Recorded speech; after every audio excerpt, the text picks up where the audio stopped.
मैं एक गरीब लड़की थी। मेरे पापा एक चाय की दुकान खोले थे, तो मैं उस चाय की दुकान पर सुबह डेली चली जाती थी। पापा को हेल्प करने के लिए चली जाती थी। एक दिन की बात है, एक आदमी आया चाय पीने, तो मैं उनको चाय दे दिया और चाय पीने लगा और मेरी तरफ देखने लगा। जब भी मैं नजर उठाती तो देखती वो मुझे ही देख रहा है। उसने मुझे काफी देर तक देखा, उसके बाद चला गया। फिर दूसरे दिन उसी टाइम आ गया, फिर ऐसे ही देख रहा था। मुझे कुछ समझ में नहीं आ रहा था। फिर तीसरे दिन आया चाय पीने,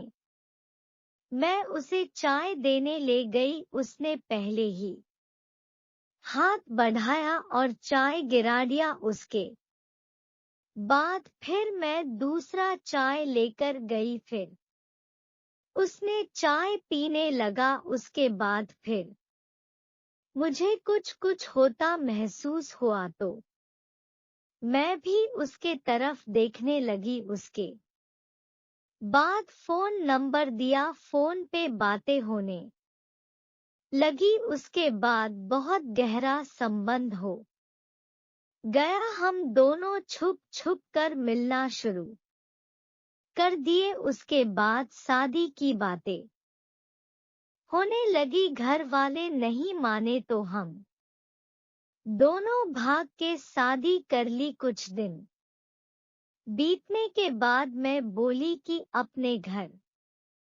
चलते हैं। वो बोले मेरा घर नहीं है। तो मैं बोली मम्मी पापा, तो बोले कोई नहीं है।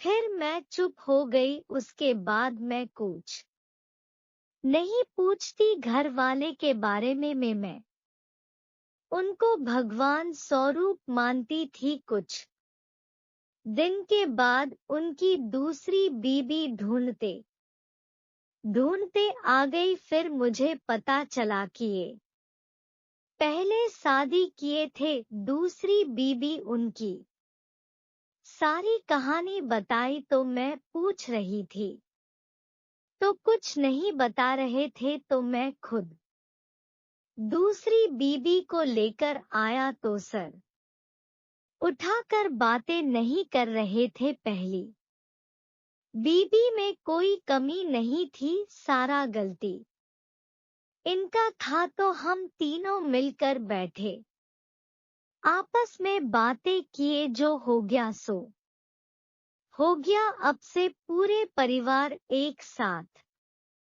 रहने के लिए फैसला कर लिए। मम्मी पापा और हम तीनों एक साथ रहने लगे। फिर हम लोगों के जीवन में एक अलग खुशी आ गई। ऐसे जीवन में मिल के रहेंगे तो कभी दुखी नहीं होगे। मेरे दोस्त